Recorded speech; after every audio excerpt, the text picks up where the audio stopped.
So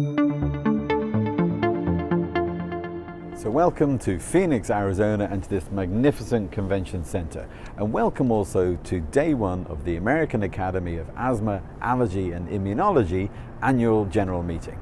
And today I spent a fascinating full-day workshop on aeroallergen and aerobiology. And I wanted to send you this short message because it's a great metaphor for the mission of allergy standards. You may recall a few weeks ago I attended the International Builders Show in Miami, Florida.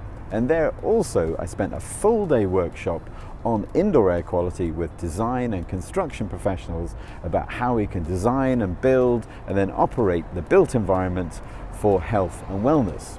So today's course was related. It was around aeroallergens and how we can actually measure and monitor spores and pollen particles in the air and how they impact on our health.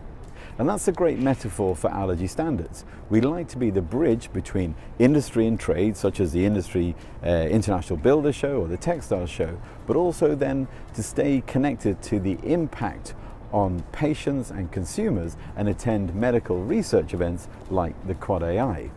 So allergy standards, whether we're involved in areas throughout the supply chain or with other influencer and thought leader groups like GBAC, the Global Biorisk Advisory Council. It's very important that we're connected to industry, like the Builder Show, but also then we attend events like the American Academy's event here, and indeed events with our educational partners with the US Asthma and Allergy Friendly Certification Program, the Asthma and Allergy Foundation of America, who will also have a booth at this event.